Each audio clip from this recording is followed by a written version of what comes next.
General condition of the Rajput age में religion तक study कर लिया था, पेज नंबर 55 रामानुज तक, और आज हम आगे बढ़ चुके हैं और अब लिटरेचर एंड साइंस को पढ़ेंगे।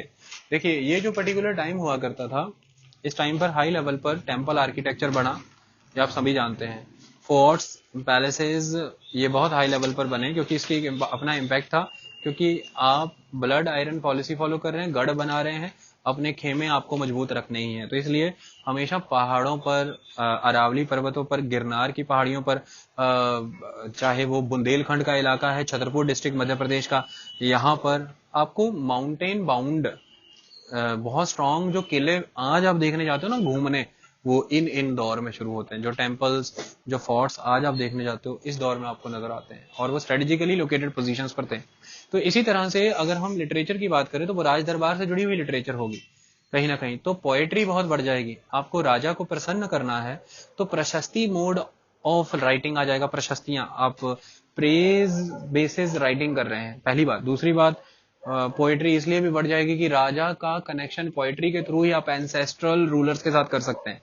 कविता के माध्यम से जहां ना पहुंचे रवि वहीं पहुंचेगा कवि, तो कवि के माध्यम से आप ये कर सकते हैं। और दूसरा, आप इतने युद्ध करते हैं तो युद्धों में एक ही तरीका रह जाता है कि आप युद्धों में आपके साथ ना टेलीविजन है, ना मोबाइल फोन है, और ना न्यूज चैनल्स हैं। तो आपका मनोरंजन करने के लिए आपके युद्ध की जो ट्रेन है उसमें कुछ ऐसे लोग होने चाहिए जिनको आप एक युद्ध जीतने के बाद कहें कि चलो कुछ सुनाओ, अब यार करो, मेरा मनोरंजन करो, मुझे मोटिवेट करो, कुछ भी करो। तो चाहे महमूद गजनी है, वो अलबरूनी को लेके घूमता है, फिरदौसी को लेके घूमता है, चाहे ये रूलर हैं, ये अलग अलग पोएट को लेके घूमेंगे, ड्रामा राइटर्स को, क्योंकि जब अब राजा का युद्ध हो गया है तो राजा का युद्ध राजा रिकॉल करना चाहता है, देखना चाहता है मैंने क्या ग्लोरी दिखाई, क्योंकि युद्ध में तो वो पागलों की तरह लड़ रहा है। तो अब उसके लिए प्ले, थिएटर, ड्रामा, तो राजा का court dramatist, court play writer play right करेगा उसके लिए, और फिर राजा के मन में जो चल रहा था उसे लिख देगा। तो राजा मन में क्या चल रहा है, क्या दिखा, तो राजा जब उस पर्सन योद्धा से लड़ रहा था, राजा इस तरह से सोच रहा था कि मैं हिमालय से शक्ति अपने भीतर ले लूं, महादेव का प्रताप आ जाए। इस तरह से आप प्ले राइटिंग में बातें सुनते हैं, ड्रामा में, तो ड्रामा बहुत स्ट्रांग हो जाएगा, प्ले राइटिंग बहुत स्ट्रांग हो जाएगी, पोइट्री बहुत स्ट्रांग हो जाएगी। ये एक्टिविटी इस टाइम पे आ जाएगी, ये इंपॉर्टेंट है, ठीक है। तो कुल मिला के इन चीजों में अब हम जब पोएट्री की बात करते हैं तो कौन कौन से राइटर हैं इनका नाम लिखो। सबसे पहले संस्कृत राइटर्स की बात करनी है, क्योंकि इस समय में भी अब आपसे मैं सवाल पूछता हूं अगला कि राज दरबारी भाषा संस्कृत क्यों, और पोएट्री, ड्रामा, प्ले संस्कृत में क्यों, वाई। तो द बेसिक आंसर इज कि इस दौर में भी जो राजा है ये अपने आप को एंसेस्ट्रल क्षत्रिय से जोड़ना चाहता है, और शुरू से ही क्षत्रिय और राज दरबारी और ग्लोरियस लैंग्वेज रही है, एलिटिस्ट लैंग्वेज रही है संस्कृत। तो संस्कृत के ट्रेंड को कोर्ट में, राज दरबार में कंटिन्यू किया जाएगा, ये खास बात है, तो इसलिए संस्कृत को कंटिन्यू कर रहे हैं। तो संस्कृत में अगर देखिए, सबसे पहले आपको पर्सन का नाम लिखना है भारवी। पर्सन का नाम है भारवी, BHARAVI, भारवी। ये बहुत इंपॉर्टेंट पर्सन है, और इसकी पोएट्री जो है ये है कीरत अर्जुनियम, कीरत अर्जुनियम। तो KIRATARJUNIYAM, कीरत अर्जुनियम। तो भारवी का कीरत अर्जुनियम एक बहुत इंपॉर्टेंट पोएट्री है। यह बेस्ड है महाभारत पर, तो महाभारत की कहानी पर कीरत अर्जुनियम लिखा जाता है भारवी के द्वारा। एकदम एक मिनट रुको। भारवी का लिखा हुआ कीरत अर्जुनियम महाभारत से प्रेरित है, और ये भारवी एक इंपॉर्टेंट राइटर है इस टाइम का। इसके अलावा दूसरा कौन सा है, second person is Magh, MAGHA, माघ। माघ के द्वारा लिखा गया है इस समय में शिशुपाल वध, शिशुपाल वध। तो शिशुपाल वध माघ ने लिखा है। उसके बाद है भट्टी, ये भट्टी राजपूत जानते हो ना आप, जो दौड़े थे, भट्टी। तो भट्टी के द्वारा लिखा गया है भट्टी काव्य, भट्टी काव्य। और इसका दूसरा नाम इंपॉर्टेंट है भट्टी काव्य का, रावण वध, रावण वध। तो अब आप पूछेंगे इसमें से तीनों में से सबसे इंपॉर्टेंट कौन सा है। सबसे इंपॉर्टेंट भारवी का कीरत अर्जुनियम, बहुत बार पूछा गया है मैच द कॉलम में। सेकंड नंबर पे माघ का शिशुपाल वध है। भट्टी का ये भट्टी काव्य और रावण वध, ये उस लेवल पर उतना इंपॉर्टेंट इसके अकॉर्डिंग नहीं है। अब आते हैं बहुत इंपॉर्टेंट, एक राइटर लिख लो क्षेमेंद्र, ऊपर टॉप पे लिख लो क्षेमेंद्र, KSHEMENDRA, क्षेमेंद्र। क्षेमेंद्र कहाँ का है, याद रखना है ऑलवेज, कश्मीर का। कश्मीर का। अच्छा, एक राइटर हुआ करता था हरि सेन, तो हरि सेन ने वृहत कथा कोश लिखा था। तो वृहत कथा कोश मतलब कंटिन्यूटी में कई सारे रूलर्स की कहानी क्रॉनिकल है। तो बृहत कथा मंजरी, बृहत कथा कोश से आगे प्रेरित होकर बृहत कथा मंजरी, क्षेमेंद्र की बृहत कथा मंजरी से ऐसे ही याद कर लेना हमेशा के लिए, बहुत इंपॉर्टेंट। जैसे भारवी का कीरत अर्जुनियम, ऐसे क्षेमेंद्र का बृहत कथा मंजरी। बृहत माने बहुत ही एक्सटेंसिव और कथा है। की सारी किताबें अब लिखनी शुरू करो 1 2 3 करके। तो क्षेमेंद्र की सबसे पहली बृहत कथा मंजरी, बृहत, बृहत कॉम्प्रिहेंसिव होता है, कथा मंजरी, BRIHAT, बृहत, KATHA कथा, MANJARI मंजरी। सेकंड बुक है इसकी दश अवतार चरित, दश अवतार चरित। सारी बुक्स इंपॉर्टेंट है, ऐसी कोई भी ज्यादा या कम नहीं। दश अवतार, DASHAVATAR चरित। अगली है तीसरी कला विलास, कला विलास, KALAVILAS, ये बहुत इंपॉर्टेंट है। तो 3 किताबें इसकी अभी हैं, आगे जाके मिलेंगे क्योंकि ये पोएट्री में है, आगे प्लेज में भी कुछ मिलेगा। तो क्षेमेंद्र जो कि कश्मीर का पोएट है, ये क्वेश्चन भी है। सेकंड इसकी बृहत कथा मंजरी, दश अवतार चरित और कला विलास, ये इंपॉर्टेंट बुक्स हैं, ये आपको याद रखनी है। अगले आगे अब एक पर्सन है, याद रखिए इसका नाम है श्री हर्ष, श्री हर्ष। तो श्री हर्ष की बुक है नैषाद चरित्र, नैषाद, NAISHADH चरित। चरित्र माने चरित्र होता है, तो आप चरित्र भी लिख लेना। बस ये पोइट्री में अभी के लिए इतने बंदे देखिए और कुछ आप चीजों को समझिए। देखिए इस समय में एक खास चीज का जन्म हुआ था, वो थी एरोटिक पोइट्री, एरोटिसिज्म। आप मतलब कहने का मतलब सेंशुअस एस्पेक्ट, संभोग की विधियों से जुड़े हुए उन्माद, रोमांस, इस तरह की चीजें बहुत तेजी से पनपी। उसके कारण थे कि ये वो पीरियड है जिस पीरियड में एक तो तांत्रिसिज्म इंड्यूस हो रहा है, चाहे वो बुद्धिज्म है चाहे हिंदुइज्म है, ये पहली क्वालिटी। इसकी वजह से शक्ति कल्ट और एनर्जी का मैटर के साथ रिलेशन और एरोटिक एटीट्यूड जगाना इंपॉर्टेंट हो जाता है। सेकंड एस्पेक्ट, इस समय के मंदिर चाहे खजुराहो के हैं चाहे वो पुरी के मंदिर हैं, आपको वहां पे स्कल्पचर्स भी एरोटिक दिखेंगे, ये यहाँ का ठेठ ट्रेंड है। सेकंड एस्पेक्ट ये है कि एरोटिक एटीट्यूड इसलिए भी है क्योंकि बुद्धिज्म अपने आप को वज्रयान में ढाल करके ज्यादा लोगों तक रीच करेगा, अल्टीमेट एस्पेक्ट। और बुद्धिज्म ही है वो जो असेटिसिज्म को प्रमोट करता था ना, सेलिबेसी को, असेटिसिज्म को बुद्धिज्म प्रमोट करता था। तो हिंदुइज्म लोगों को एरोटिक लाइफ की तरफ वापस आ रहा है, क्योंकि we need erotic attitude, we need producers, हमें संतानें चाहिए। युद्ध एक के बाद एक घमासान है, पुत्र एक एक मिनट में बली हो रहे हैं, भयंकर पैमाने पर वॉरियर क्लैंस जन्म हो रहे हैं। तो ऐसे में सेलिबेसी या इस तरह का एटीट्यूड अपना लेंगे, पुत्र ही प्राप्ति ब्रह्मचर्य अपना लेंगे, फिर तो काम खत्म है। We need a kind of a factory based production of new pupils और न्यू ऑफस्प्रिंग्स। तो erotic attitude was very important. फिर एरोटिक एटीट्यूड ही है जो पैट्रियोटिज्म जगाता है आपके साथ, क्योंकि आप भूमि के साथ, गढ़ के साथ, किले के साथ बहुत ही अल्टीमेट लेवल तक कनेक्ट हो जाते हैं। ये तभी है जब आपकी बेइंतहा मोहब्बत है, तो वो एरोटिक एस्पेक्ट से ही आता है। ठीक है, तो इस तरह के इमोशंस क्रिएट किए गए और इसमें शुरुआत हो जाती है। एक पर्सन है, ये 7th सेंचुरी के राइटर हैं, लेकिन इनको ऑलवेज कंफ्यूज किया जाता है 10th सेंचुरी के एक रूलर के साथ, जो रूलर उज्जैन से संबंध रखते हैं। वो उज्जैन के रूलर काफी लेजेंडरी रूलर हैं और ये 7th सेंचुरी के राइटर हैं। दोनों के नाम में सिमिलरिटी, इसलिए कंफ्यूजन रहता है। इसका नाम क्या है? इन्होंने एरोटिक राइटिंग्स करनी शुरू की और इस समय में small single stanza based erotic writing start होंगी। और इन पर्सन का नाम है, the person is Bhartrihari, Bhartrihari, BHARTRIHARI, Bhartrihari, ये इंपॉर्टेंट पर्सन है। सेकेंड एस्पेक्ट, इसी एरोटिक कंसेप्ट को फॉलो करते हुए इस समय बंगाल में लक्ष्मण सेन का कंटेम्पररी एक राइटर जयदेव, तो जयदेव गीत गोविंदम लिखेगा, जिसमें कृष्ण और राधा का संबंध, रास लीला और मोहब्बत दिखाई जा रही है। ये अपने आप में बहुत एरोटिक एपिसोड है, तो ये रिलेशन है।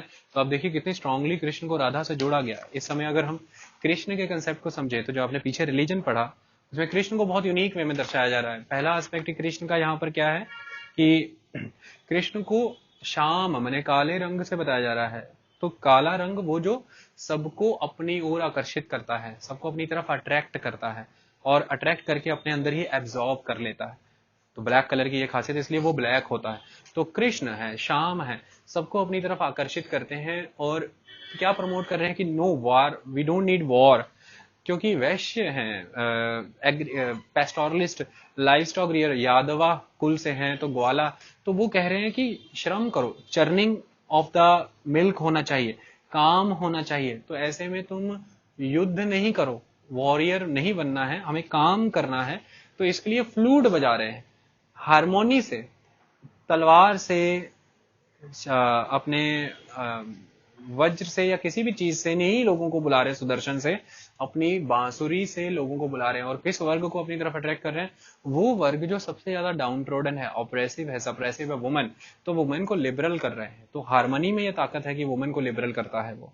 आप कृष्ण हैं, आप सबको अपनी तरफ खींच रहे हैं। तो कृष्ण कल्ट इसलिए गोपियों के साथ रास रसाते हुए इस तरह का सिस्टम बनाते आएंगे कि आपको वुमेनहुड के साथ, आपको एनर्जी के साथ, नेचर के साथ एक क्लोज रिलेशन एस्टेब्लिश करना है, कंजोर्ट का रिलेशन एस्टेब्लिश करना है, आपको नए निर्माण का आधार बनना है, आपको नरसंहार नहीं करना है, आपको हारमोनियस एटीट्यूड रखना है, आपको नए नए जंगलों को मंगल करना है, वहां पे सिविलाइजेशन बसानी है, ना कि आपने बसे हुए शहरों को बर्बाद करना है। तो इस तरह का एक एटीट्यूड कृष्ण का कल्ट इसलिए फेमस होता है।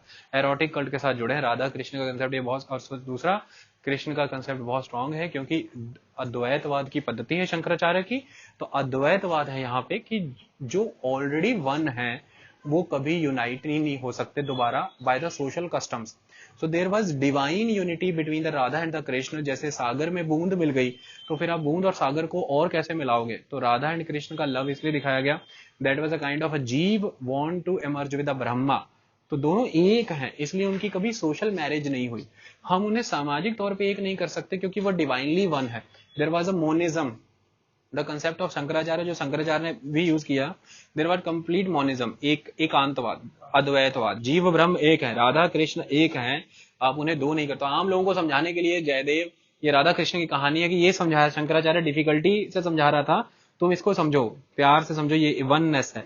तो कभी राधा दिखती है, कभी कृष्ण दिखता है, एक साथ नहीं दिखता, कभी राधा कभी कृष्ण, कभी राधा कभी कृष्ण। तो अल्टीमेटली राधा से होके कृष्ण में जा सकते हो, राधा का मार्ग प्राप्त बांध करके कृष्ण तक पहुंच सकते हो, और कृष्ण में प्राप्त हो, कृष्ण प्राप्त होगा तो राधा मिल जाती है।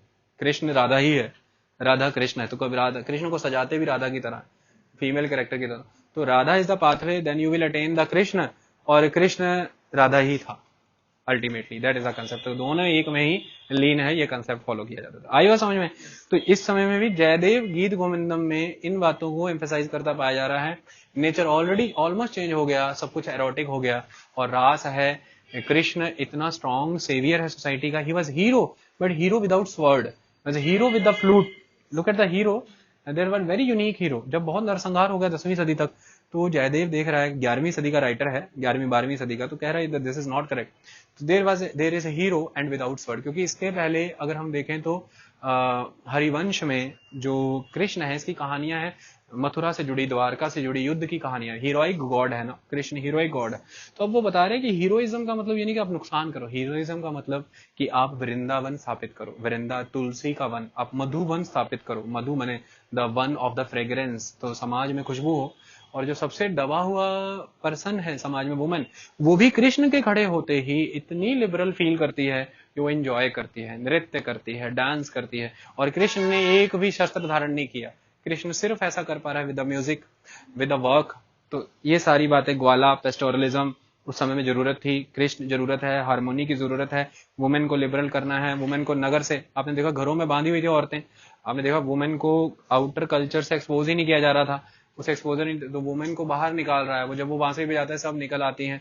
तो एक कल्चर दिखाया गया है गाँव का कि गोपियां फ्रीली मूव करती हैं, और ये ग्वाला समाज में हो रहा है, ग्वाला समाज में ये सब हो पा रहा है, और वो फ्रीली मूव कर रही हैं। और कृष्ण का जन्म कहीं है, कृष्ण कहीं राजघराने में जन्म लेता है, देवकी का पुत्र है और वसुदेव का पुत्र है, लेकिन कृष्ण को वहां से कहीं और आना है जहां पर उसको ऑब्जर्व करना है कि किस तरह की सोसाइटी, ओपन सोसाइटी, ग्वालों के बीच में, तो यशोदा के पास आ रहा है, तो यशोदा वाला सिस्टम फॉलो हो रहा है। तो दैट वाज द कंसेप्ट। तो ये सारी चीजें इसमें फॉलो होती हैं। तो गीत गोविंदम को ऑलवेज याद रखना है, इंपॉर्टेंट है। जयदेव का गीत गोविंदम।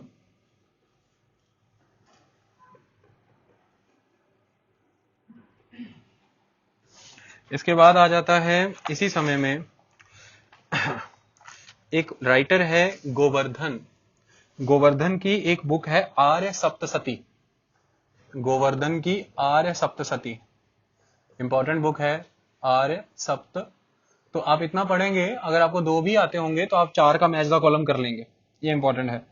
इसके अलावा बिल्हण की, आपको पता है विक्रमांक देव चरित बिल्हण की लिखी, तो बिल्हण की विक्रमांक चित्र के साथ, विक्रमांक देव चरित के साथ एक और है चौर पंचशिखा। बिल्हण के द्वारा, बिल्हण को विल्हण भी कहा जाएगा, विल्हण, VILHAN, विल्हण, ये विलन नहीं है आज वाला।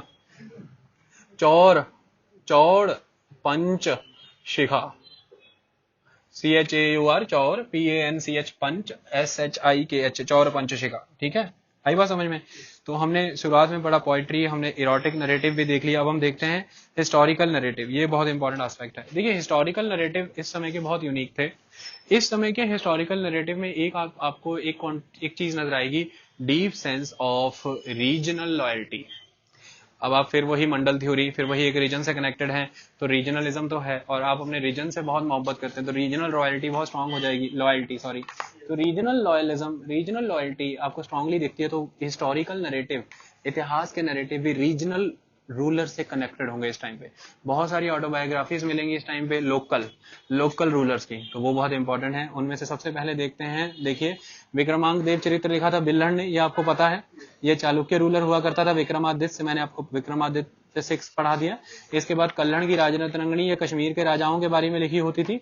अगली आती है द मोस्ट, इस बोर्ड पे लिखी जितनी किताबें हैं इनमें से सबसे इंपॉर्टेंट किताब लिखने जा रहा हूं, इसका सबसे इंपॉर्टेंट एस्पेक्ट है, इसका नाम है हेमचंद्र की परिशिष्ट पर्वन। हेमचंद्र का हिस्टोरिकल नरेटिव, परिशिष्ट, PARISHISTA, परिशिष्ट पर्वन। ठीक है, तो परिशिष्ट पर्वन बहुत इंपॉर्टेंट है हेमचंद्र का। हेमचंद्र आपको पता है ना कौन राइटर हुआ था, जैन राइटर चालुक्यों के दरबार में, हेमचंद्र सूरी। तो हेमचंद्र का परिशिष्ट पर्वन, इस बात को याद रखना ऑलवेज। ठीक है, आगे बढ़ते हैं। अब ये कुछ इंपॉर्टेंट बुक्स हैं जिनका नाम याद रखना। ये राइटर आज भी फेमस है और मॉडर्न साइंस में इनको यूज किया जाता है, जैसे संध्याकर नंदी। अगर आपको लिटरेचर का थोड़ा बहुत शौक है तो संध्याकर नंदी का नाम सुना होगा आपने, तो इनके नाम मॉडर्न साइंस में यूज होते हैं, इसलिए इनको लिखना जरूरी है। संध्याकर नंदी का एक बहुत इंपॉर्टेंट बुक हुआ करती थी रामचरित, क्योंकि इसका पैटर्न था रामपाल, तो रामपाला रूलर के ऊपर रामचरित लिखने का काम। ये देखिए राम के ऊपर नहीं है, ये हीरोइज्म कैरेक्टर से जो है, रामायण वाले राम नहीं है, ये रूलर रामपाल है। इसके ऊपर रामचरित लिखा है और ये लिखा है संध्याकर नंदी ने। तो संध्याकर नंदी का रामचरित बहुत इंपॉर्टेंट है।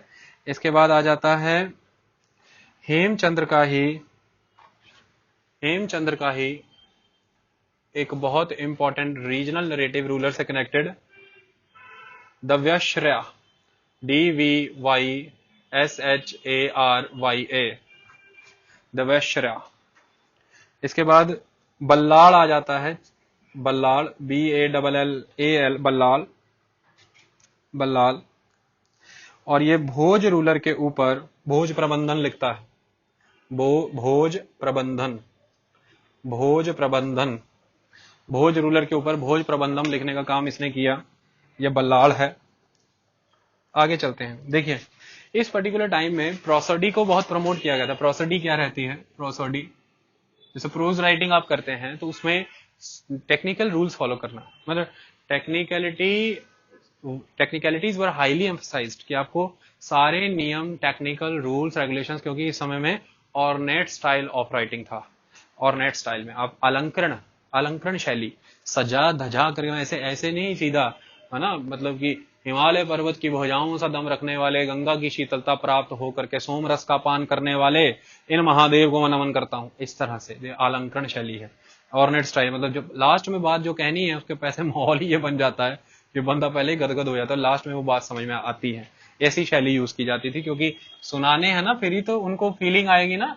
क्योंकि अब उनकी जीनोलॉजी जो जोड़ दी है, तो नाम है पृथ्वीराज चौहान, वो पीछे से शुरू करना है ना, उन वंशों से आने वाले अहिछत्रों के ये राजा से ये कहलाने वाले, अनिलवाड़ों की गाथा को लिखने वाले उनके वंशजों के यह वंशज, राजपूत राजा पृथ्वीराज चौहान को मेरा सतसत नमन है।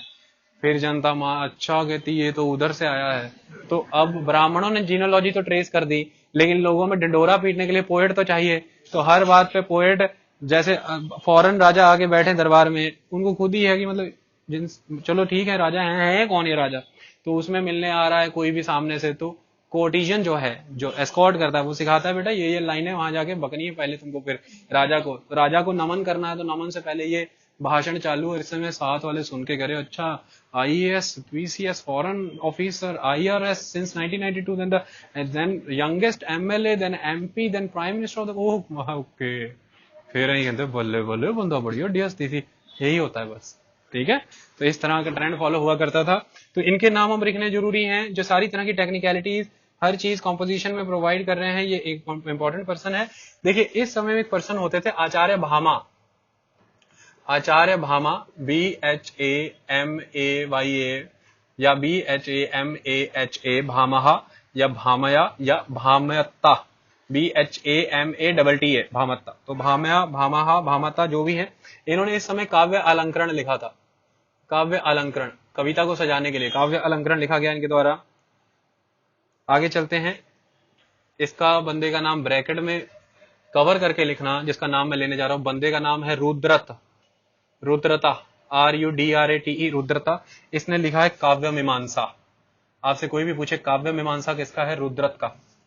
अब देखिए इसको कहीं कहीं रुद्रक भी लिखा गया है, रुद्रक, कहीं रुद्रक कहीं रुद्रत, तो रुद्रत रुद्रक सेम बंदा। नाम याद रखना, काव्य मीमांसा इसका है। कुछ नाम जैसे कभी नहीं भूलते, परिशिष्ट पर्वन हेमचंद्र का, बृहत्तर कथा मंदरी क्षेमेंद्र की, ठीक है। इसी तरह से काव्य मीमांसा रुद्रत का, ऐसे तरह के नाम, विशाखा दत्त का मुद्रा राक्षस, इस तरह के ये नाम रट लो, कंठित कर लो, फिर कभी जाने नहीं चाहिए, ये इंपॉर्टेंट है। इसके बाद आगे बढ़ते हैं, और बस बाकी कोई टेंशन की बात नहीं है। नहीं, चलिए हमारी पोएट्री कंप्लीट, पोएट्री के ऑथर हो गए। चलो ड्रामा करते हैं, ड्रामा बस यही रह गया थोड़ा सा, बाकी खत्म है कहानी।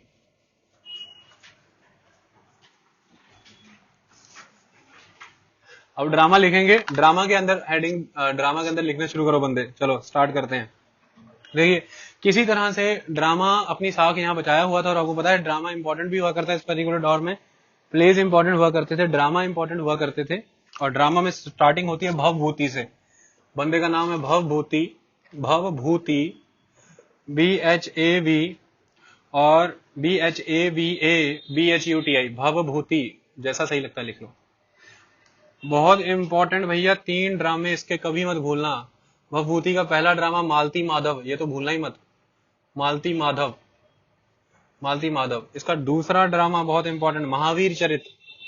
पहला ड्रामा सबसे इंपॉर्टेंट है मालती माधव, बाकी 2 याद रहे ना रहे, लेकिन ये मालती माधव याद रखना। तीसरा ड्रामा उत्तर रामचरित। तो देखिए इसने महावीर के ऊपर भी एक चरित्र लिख दिया, राम के ऊपर भी एक चरित्र लिख दिया, उत्तर रामचरित। सबसे इंपॉर्टेंट है इसका मालती माधव, ये भवभूति का था। आगे चलते हैं, अरे हाँ ये लिखो, बहुत इंपॉर्टेंट पर्सन, राजशेखर। नाम लिखो बंदे का, राजशेखर, राजशेखरा।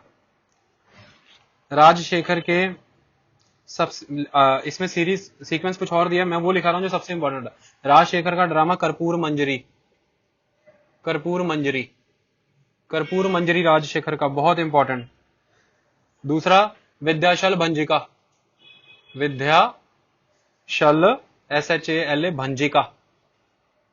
तो कर्पूर मंजरी राजशेखर का, विद्याशल भंजिका राजशेखर का। इसका बस इतना ही लिखिए, ज्यादा कुछ लिखने की जरूरत नहीं। आगे जयदेव, जयदेव था ना हमने पहले लिखा था, गीत गोविंदम। अब जयदेव का एक ड्रामा है राम के ऊपर, उसका नाम है प्रसन्न राघव, प्रसन्न राघवा, प्रसन्न राघव, ये राम के ऊपर है। और विल्हण आप जानते हैं ना, विल्हण, विल्हण जिसने कुमार विक्रमांक चरित्र लिया, उसका एक ड्रामा था कर्ण सुंदरी, कर्ण सुंदरी, विल्हण का कर्ण सुंदरी। कर्ण सुंदरी।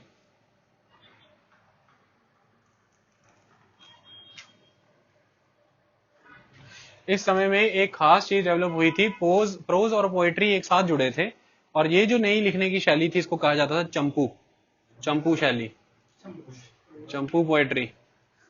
बट ऐसी चंपू चीजें ही ना, कौन बने करोड़ में 5-5 करोड़ के सवाल आते हैं, मैं आपको बता दूं।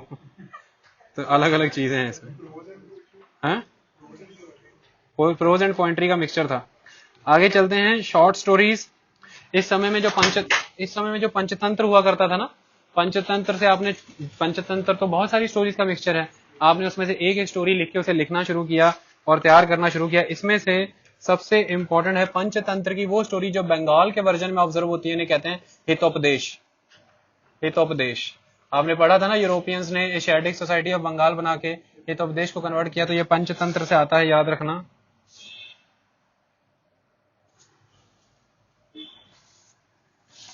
बस इतना बहुत है।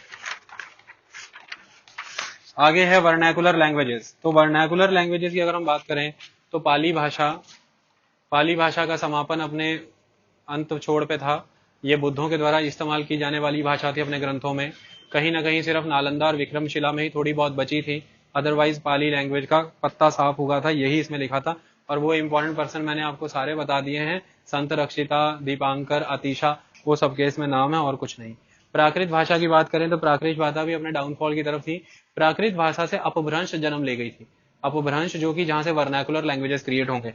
तो इस टाइम पर आपको मराठी भाषा, गुजराती जैनियों के माध्यम से गुजराती मिली, महाराष्ट्र के संतों के माध्यम से मराठा मिल गई, फिर बंगाली, उड़िया भाषा, फिर बिहार में जाएंगे तो मागधी मिल गई, मैथिली मिल गई, भोजपुरी मिल गई, ये भाषाएं पैदा हो गई थी। ये सफर ऐसा तय हुआ कि संस्कृत का बिगड़ा हुआ वर्जन प्राकृत, प्राकृत का ब्रोकन वर्जन अपभ्रंश, तो अपभ्रंश से आई है ये लोकल लैंग्वेजेस। इस तरह से आपको ये सब मिल जाता है। तो प्राकृत भाषा में एक इंपॉर्टेंट याद रखिए, आपको पता है कि एक पर्सन मालवा का हुआ करता था, बहुत इंपॉर्टेंट, जिसने गुप्ता पीरियड को समाप्त करने का काम किया। उसका नाम क्या था? यशोधर्मन, यशोधर्मन मालवा का। तो यशोधर्मन के ऊपर वाकपति नाम का एक पर्सन है, वाकपति, वाकपति ने एक बुक लिखी है, प्राकृत का लास्ट संदर्भ है ये, गौड़वाहु, गौड़वाहु, गौड़वाहु वाकपति की बुक है।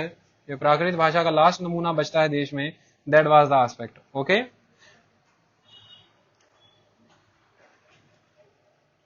अब सुनिए कुछ इंपॉर्टेंट एस्पेक्ट। जो नई भाषाएं जन्म हुई, इन नई भाषाओं में जिसने जो जो लिखा वो देखिए। मैंने आपको बताया था कि पृथ्वीराज रासो चंद बड़दई का, तो पृथ्वीराज रासो चंद बड़दई का है।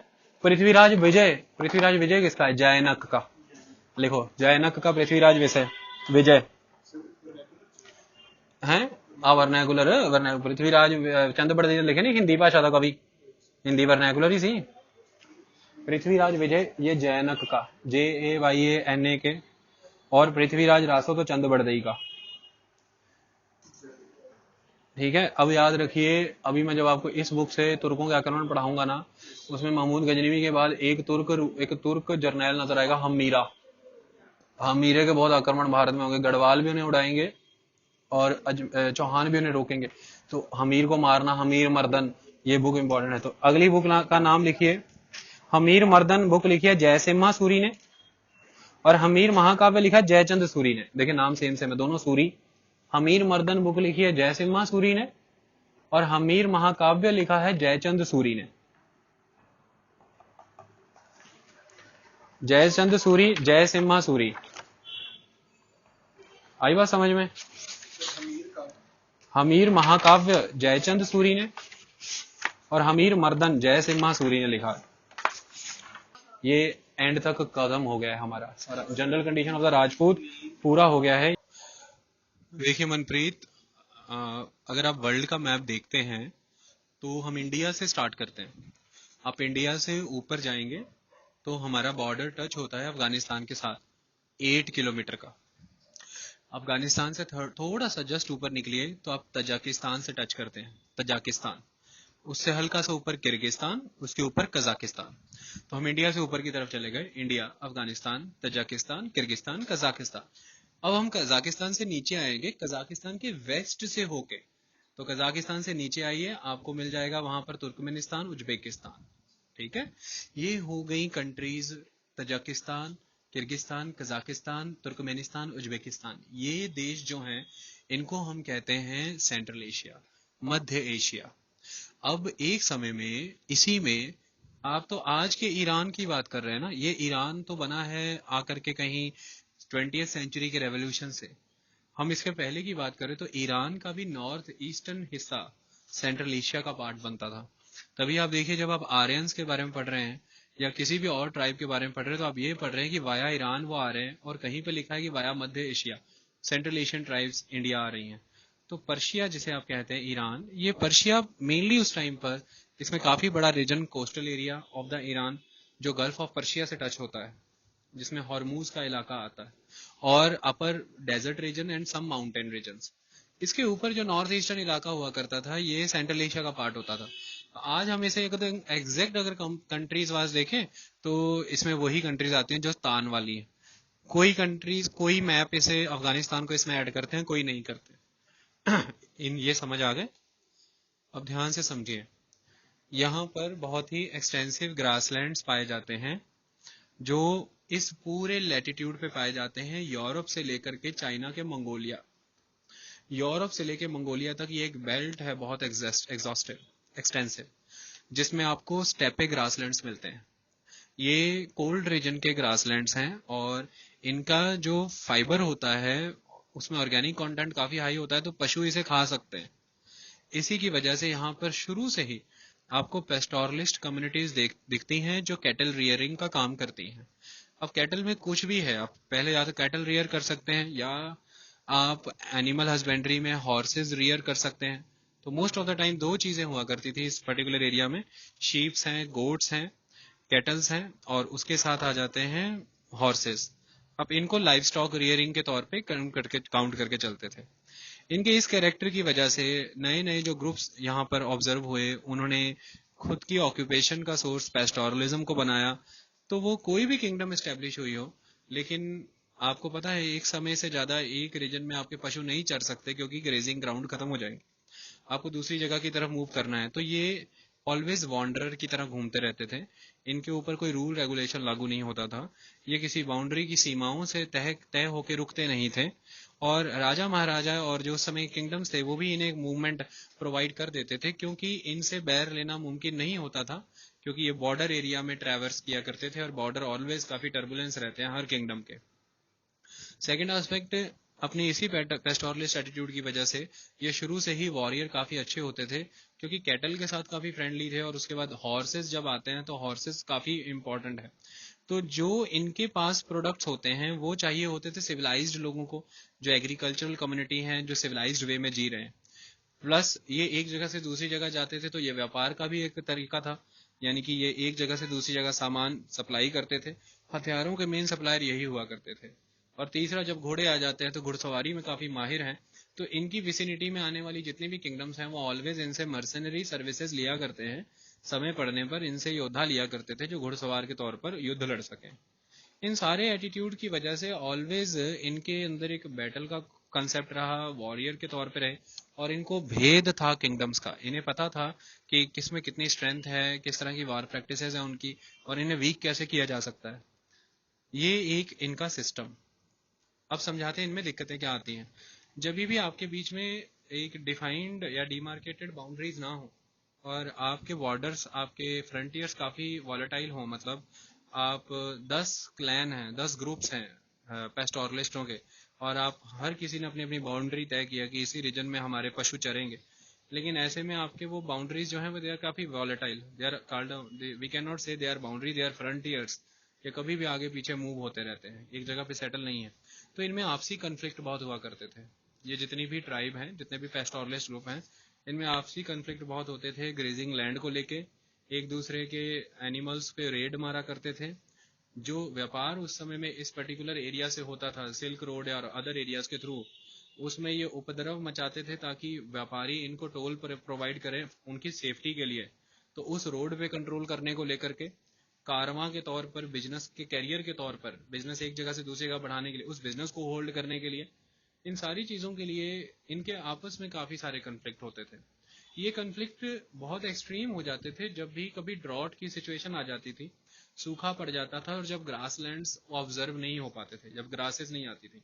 तो जब एक्यूट फैमिन की सिचुएशन है तभी भी ग्रासेस नहीं आएंगी, और जब एक्सट्रीम बहुत ही हार्श कोल्ड वेदर है और आइस रीट्रीट नहीं हो रही है, बर्फ बहुत ज्यादा है, तब भी ग्रासलैंड ऑब्जर्व नहीं होगा। इस वेदर के चेंज ने ऑलवेज इनके ऑलरेडी चल रहे कन्फ्लिक्ट्स को हमेशा से स्टिमुलेट किया है, जिसकी वजह से ऑलवेज अपने आप को उन एरियाज की तरफ ले जाना शुरू करेंगे जहां से रेड करके ये अच्छी अमाउंट में बूटी गेन कर सकें और खुद को सर्वाइव कर सकें। और बूटी इनको मिलती थी अपने रीजन से, साउथ के रीजन में जितनी भी किंगडम्स है, चाहे वो चाइना है, चाहे वो इंडिया है, चाहे अफगान किंगडम्स, चाहे पर्शियंस, चाहे इराक, चाहे सीरिया, चाहे यूरोप। तो ये हमेशा उस लैटिट्यूड से नीचे की तरफ रेड करने की टेंडेंसी से आते थे, बूटी लेने के लिए आते थे। लेकिन नीचे की तरफ ऑलवेज वेदर माइल्ड कंडीशन का है। अपर एट लैटिट्यूड से जितनी भी रिवर्स हैं वो साउथवर्ड फ्लो कर रही हैं, तो उनके द्वारा अल्यूवल सॉइल वहां पर डिपॉजिट की गई है। रीजन काफी अच्छा है for the purpose of agriculture. और नीचे की तरफ हमेशा से नैरो स्ट्रेट्स, नैरो गल्फ्स और अदर एरियाज है जहां से आप ट्रेवल काफी अच्छा कर सकते हैं। तो सीज हुआ करते थे, नॉट हाई ओशियंस, क्योंकि वो तो मरीन कंपास जब तक नहीं थी हम नहीं कर सकते ट्रेवल। तो सीज होते थे जो चारों तरफ से लैंड से घिरे रहते हैं। इन सीज में ट्रेवल करना इजी रहता था, आप कोस्ट टू कोस्ट ट्रेवल करते रहते थे। तो ये सब आपको नजर आएगा नीचे की तरफ। ऊपर की तरफ ये नीचे नजर ही नहीं आएंगी लैटिट्यूड में। तो ये सब चीजें हैं, रिवर्स का फ्लो वहां पर है, रिवर डेल्टास बना रही हैं, लुवियल सॉइल दे रही हैं, वेदर माइल्ड कंडीशन में है, सीज हैं, गल्फ्स हैं, आप ट्रेड अच्छा कर सकते हैं, कोस्टल एरिया में आप अच्छे फ्रूट्स लगा सकते हैं। इस वजह से यहाँ पे हमेशा से ही विलेज और सेटल्ड कम्युनिटी का एग्जिस्टेंस रहा। और विलेज और सेटल्ड लाइफ को ऑलवेज थ्रेट रहता है कि उनकी इतनी मेहनत से सेटल की गई village life, city life, urban life, इसको कोई भी आके रियून ना कर दे। तो ये ऑलवेज उनको एक तरह के प्रोटेक्शन के बदले में रैंसम, आप कह सकते हैं रैंसम मनी देते रहते थे। उनको रेड मारने की नौबत ही नहीं आने देते थे। लेकिन जब भी उनके वहां पर बहुत acute shortage of the grassland है या फूड ग्रेन्स है या बड़े पैमाने पर विंटर आ चुका है, तो सर्वाइवल डिफिकल्ट है, पशु मरने शुरू हो गए। ऐसे में फिर उनकी डिमांड्स बढ़ती थी अचानक से, और फिर वो नगर पर धावा बोलते थे, आक्रमण करते थे, और इससे होते थे इनके बीच में कन्फ्लिक्ट शुरू, क्योंकि फिर ये उस रेगुलर सप्लाई ऑफ मनी से सेटिस्फाई नहीं होते थे जो इन्हें साउथ से आते थे। तो कुछ लोगों ने तो अपना गुजारा कर लिया होता था कि घुड़सवार होते थे, वो नीचे जाके जॉब ले लेते थे एक सोल्जर के तौर पर। लेकिन बाकी लोग जो अभी भी ऊपर हैं, जो पेस्टोरलिस्ट हैं, वो उनका गुजारा इस तरह से चलता नहीं था। तो ऑलवेज साउथ के जो लोग हुआ करते थे, मतलब उस लैटिट्यूड से साउथ के लोग, इंडिया का साउथ नहीं, ऑलवेज ये जो मिडिल लैटिट्यूड के लोग हुआ करते थे, इनको यही रहता था कि ये जो लोग ऊपर से आते हैं, they are non civilized, they are barbarians, they are kind of attackers to the society या सिविलाइजेशन। इसकी वजह से ये central Asian tribes are not good, Mongolian tribes are not good, Scandinavian tribes are not good, Norway, Sweden, Finland के इलाके की tribes, they all are trouble creator. तो जिस तरह से आप सेंट्रल एशियन ट्राइब सुन रहे हैं, मंगोलियन सुन रहे हैं, अगर आप यूरोप चले जाएंगे तो 900 से 1200 के बीच में हाई लेवल पर अटैक्स वाइकिंग्स के हुए हैं। ये वाइकिंग्स होते थे जो नॉर्वे, स्वीडन के इलाके में रहा करते थे। तो ये ऑलवेज ऊपर से नीचे आएंगे ही। तो इस तरह से नीचे रह रही सभ्यताएं जो धर्म में यकीन रखती हैं, आपस में मिलजुल करके समाज के तौर पर रह रही, इनका ऊपर वालों के साथ कन्फ्लिक्ट रहता था। ऊपर वाले इनके कांटेक्ट में आने के बाद यहाँ पर लोकलाइज्ड होते थे, धर्म अपनाते थे। और जब भी आप नया धर्म अपनाएंगे, आपके अंदर जील काफी एक्स्ट्रा होगी उस रीजन में ढलने की, और लोगों को ये साबित करने की कि हाँ मैं ज्यादा लॉयल हूँ इस रिलीजन के प्रति, ताकि लोग आपको एक्सेप्ट कर ले। तो इसलिए ये काफी एक्सट्रीम हो जाते थे उस रिलीजन को लेकर, यही मेन फ्लैग बियरर बन जाते थे। समय समय पर यही हुआ है, चाहे भारत में हूणाज आए हैं और चाहे कुशाणाज आए हैं, बाद में हिंदुइज्म है या बुद्धिज्म, इसके फ्लैग बियरर यही बने हैं। अगर बाद में आप भारत में देखेंगे, इस जितने भी तुर्क आए हैं, इस्लाम के फ्लैग बेरर भारत में यही लोग बने हैं। अगर भारत से बुद्ध साउथ ईस्ट गए हैं तो वहां पे फ्लैग बेरर बुद्धिज्म के यही लोग बने हैं।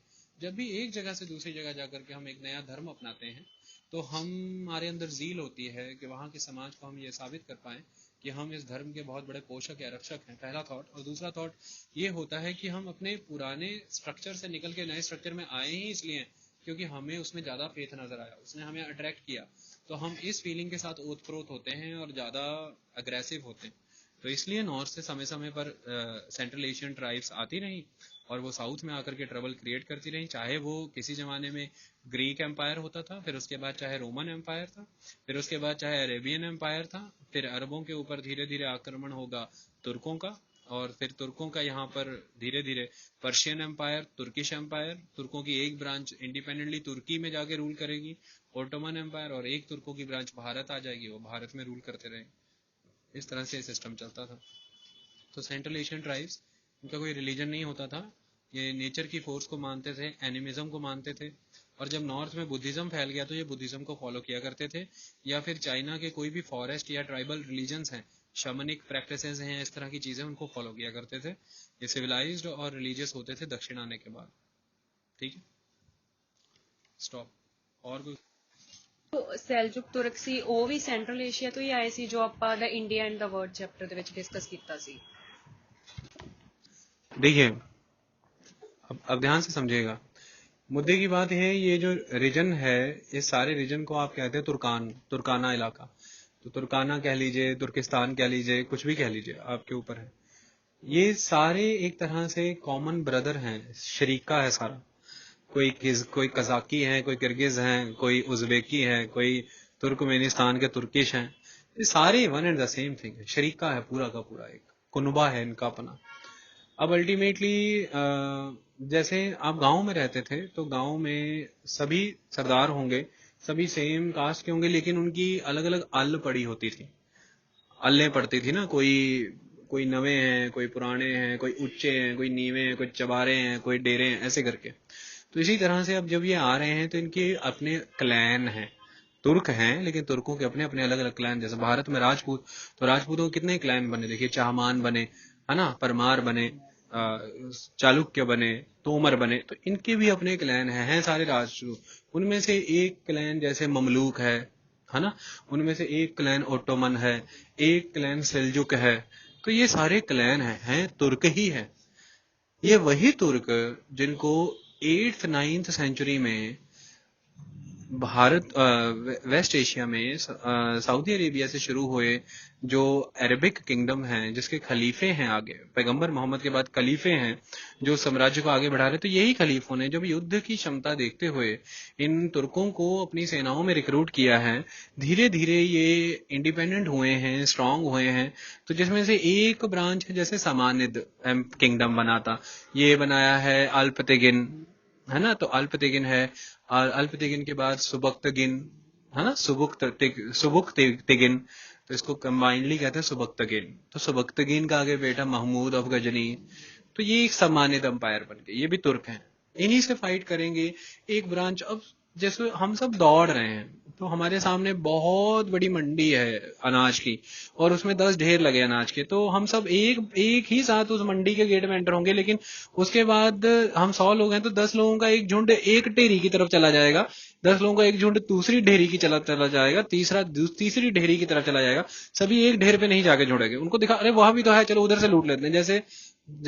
जैसे पूड़ियां बट रही होती हैं तो सब लोग, 4 लोग बांटने वाले, तो हर हाथ को 10-10 लोग पकड़ लेते हैं ना, ठीक वही सिस्टम है। तो इसी तरह से जब तुर्क नीचे उतरे हैं तो एक तो सुबुक्तगीन इंडिपेंडेंट कर गया खुद को, एक ब्रांच थोड़ा सा सुबुक्तगीन से वेस्ट में, सीरिया के इलाके में, ईरान के इलाके में, इराक के इलाके में भी खुद को स्ट्रांग कर रही थी, और उन्होंने भी फिर खुद को इंडिपेंडेंट कर लिया, वो सेल्जुक तुर्क हो गए, ये समानिद तुर्क हो गए, इनका समानिद किंगडम हो गया, उनका सेल्जुक किंगडम उनका हो गया। फिर बाद में इनमें, अब इन्हीं में समानिद किंगडम में ही एक तुर्क है, और वो तुर्क सुल्तान अलाउद्दीन नाम का पर्सन है, वो अपनी इंडिपेंडेंट किंगडम कार्व आउट कर रहा है, तो वो घुरिड किंगडम है, तो वो क्योंकि घोर से है तो घुरिड किंगडम है, तो ये घुरिड किंगडम इंपॉर्टेंट हो जाएगी, और यहाँ से आएगा ये अपना शहाबुद्दीन मोहम्मद, है ना, मोहम्मद बिन साम जिसे हम कहते हैं। तो कुल मिला के ऑल आर तुर्क। अब भारत भी आ जाएंगे तो ये तुर्क ही है ना, कुतुबुद्दीन ऐबक, दे आर तुर्क, तो हम इन्हें तुर्किश ही कहेंगे। यहाँ तक कि अकबर भी अपना ओरिजिन तुर्कों से ही देखता है, वो भी तो खुद को तुर्किश ब्रांच से कहना पसंद करते हैं ना, तो वो तैमूर की तरफ से आते हैं, तो वो चगताई ब्रांच की तरफ से खुद को जोड़ने की प्रयास कर रहे हैं। हालांकि चगताई मुगल था, मंगोल था, लेकिन खुद को वो रेस कहते हैं कि वे तुर्किश।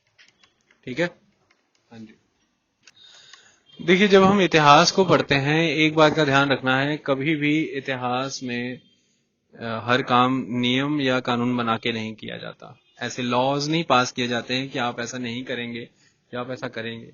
ऑलवेज एक एटमॉस्फेयर क्रिएट किया जाता है, और उस एटमॉस्फेयर का अगर आप हिस्सा हैं तो आप फिर वैसा आप कर ही नहीं सकते हैं जैसा राजा चाह रहा है। जैसे अब आपने बहुत ही स्ट्रॉन्ग लोकलिज्म को प्रमोट किया है, क्योंकि इम्पोर्टेंस है इस टाइम पर आपकी लोकल आइडेंटिटी की। आप अल्टीमेटली अभी अभी ओरिजिन में आए हैं, आप लेजिटिमेशन रखते हैं कि नहीं रखते हैं, संवैधानिकता मतलब कि आधिकारिक तौर पर आप राजा बनने का अधिकार रखते भी कि नहीं रखते ये तय नहीं है इसमें। ऐसे में आप अपनी जड़ें खुदवा रहे हैं एक ब्राह्मण के द्वारा, और अपने आप को आप तलाश रहे हैं कि किस तरह से आप जनता के बीच में स्वीकार हो जाएं। तो ऐसे में आप ये नहीं चाहेंगे कि जनता लूजली घूमती रहे, वो एक दायरे में ना रहे। ऑलवेज आपका प्रयास रहेगा कि जनता आप ही से प्रेषित होकर के चले, मतलब आप ही उनके अन्नदाता, आप ही उनके जीवनदायी बन के रहें। तभी अगर सिस्टम, सपोज कीजिए आप एक तरफ बैठे कुछ भी कह रहे हैं लेकिन जनता काफी फ्लरिशिंग है, वो ट्रेड एंड कॉमर्स काफी अच्छा करती है, उसका एग्रीकल्चर बहुत स्ट्रांग है, तो उसको फिर आपसे कोई लेना देनी नहीं है, ब्राह्मण उन्हें कुछ भी कहता रहे। जब तक आप पूर्ण रूप से जनता को खुद पर डिपेंड नहीं करा देंगे, तब तक जनता का आपसे सरोकार पैदा नहीं होगा, और जब तक जनता का आपसे सरोकार नहीं है तब तक आप एक राजा नहीं है, आप अकेले राजा नहीं हो सकते हैं। तो ऐसे में एक सिस्टम उस समय में फॉलो किया गया, लैंड को काफी स्ट्रांगली फॉलो किया गया, लैंड सिस्टम। इसके अब कई सारे कारण हो सकते हैं। एक रीजन ये भी हो सकता था कि ये रीजन नॉर्थ वेस्टर्न फ्रंटियर के थ्रू सेंट्रल एशिया के वाया होने वाले ट्रेड के थ्रू फ्लरिश होता था, और इस ट्रेड को लेकर के अरब तिब्बती और चाइनीज के बीच में काफी कंटेंडिंग पावर्स के तौर पर फाइट चल रही थी। तो ये अब उतना सेफ नहीं था यहाँ से व्यापार हो पाना। फिर दक्षिण में आप गुप्तों की तरह या फिर मौर्यों की तरह इतने सामर्थ्यवान रूलर नहीं है कि दक्षिण के राजाओं से आप ये मनवा के चल सके कि उनके बंदरगाह आप इस्तेमाल करेंगे और आप फ्रीली वहां से ट्रेड करेंगे। तो दक्षिण के राजाओं के हाथों कॉम्प्रोमाइज हो गया, दक्षिण के तट वेस्टर्न कोस्ट ईस्टर्न कोस्ट आपके कॉम्प्रोमाइज हो गया, वो वहां से व्यापार करके वो मजा ले रहे हैं। तो फिर ना चाहते हुए भी आपके पास बचता ही क्या है, आपके पास बचता है लैंड है। तो आप लैंड पर फोकस कर रहे हैं, और लैंड आपका फर्टाइल तभी हो सकता है आप अकेले, आप तो कहते हैं खुद को राजा, अब आप हल चलाएं या फावड़ा चलाएं या राजागिरी करें, तो राजा आप तभी हो सकते हैं जब प्रजा आपके लिए है रेवेन्यू देने के लिए। तो रेवेन्यू आने का एक ही सोर्स है लैंड।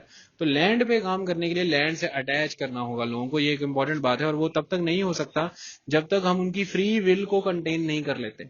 उनकी आजाद सोच को कंटेन करना होगा, उनके एक जो एवेन्यूज हैं, अलग अलग एवेन्यूज ऑप्शंस, उनको क्लोज करना होगा, उन्हें बताना होगा यही एक चीज है, इसी पे आपको निर्भर करना है। तो इस तरह से एक सिस्टम ऐसा बना, नेचुरली ही ट्रेड डिक्लाइन किया है, लैंड में इंपॉर्टेंस नेचुरली ही आ गई गुप्ता पीरियड्स ऑनवर्ड, जब आपने अलग अलग वे में दान पे देना शुरू कर दिया। तो ब्राह्मणास का थॉट है, सामंतों का थॉट है, सामंतों की आमदनी का जरिया वो लैंड है, और जितने ज्यादा लोग लैंड पर काम करेंगे रेवेन्यू उतना ज्यादा क्रिएट होगा, तो सामंत को लाभ है। ब्राह्मण की आमदनी का जरिया लैंड है, जितने ज्यादा लोग लैंड पर काम करेंगे एग्रीकल्चर करेंगे ब्राह्मण को उतनी ज्यादा आमदनी है। और ये दोनों वर्ग अगर खुश हैं तो इन्हीं के माध्यम से सरकार का भी रेवेन्यू आ रहा है, तो सरकार भी फिर खुश है। तो इस वजह से एक सिस्टम ऐसा डेलिबरेटली मूव होता है कि कॉइन बेस्ड इकोनॉमी एग्जिस्टेंस में आ ही नहीं पा रही है। एक तो नेचुरली ट्रेड डिक्लाइन कर गया, दूसरा आपका overemphasise on the land based economy, जिसकी वजह से आप वापस से लोकलाइजेशन की तरफ गए हैं, और लोकलाइजेशन आने की वजह से आप वापस से फिर से आप चले गए हैं बार्टर सिस्टम टाइप इकोनॉमी में। इस वजह से करेंसी का महत्व नहीं है इस समय में। ऐसा नहीं था मेटल की कमी थी, ऐसा नहीं था रिसोर्स की कमी थी, वो सब हमें नजर आता है, मंदिर भव्य बनाए गए हैं चाहे वो कोई भी टेम्पल है, लेकिन दौर एक ऐसा था कि यह उस समय की मांग बन जाती थी, इस वजह से ऐसा सिस्टम प्रमोट हुआ। कभी भी ऐसे शब्द नहीं यूज करने की किसी ने प्रमोट किया, ये प्रमोट हुआ है, समय की मांग थी। हाँ जी, देखिए ग्रहण मोक्ष अनुग्रह, क्या मतलब है इस बात का कि जब भी आप कोई नई किंगडम को डिफीट करते हैं, हरा देते हैं, जो मेन रूलर है, पहले उसका आउटराइट कॉन्केस्ट कर लिया जाता था, उसको जीत लिया जाता था, वहां के पहले के रूलर को वहां से ऑस्ट कर दिया जाता था।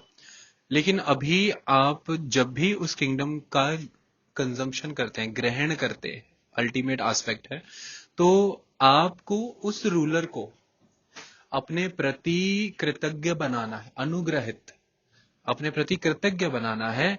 और यह एक तरह का, वो जो छोटा रूलर है उसके लिए यह मुक्ति है, मोक्ष का द्वार है, तभी वो आपको अपना ओवरलॉर्ड मानेगा। तो यहां से शब्द कैसे आ रहे हैं, देखिए लॉर्ड,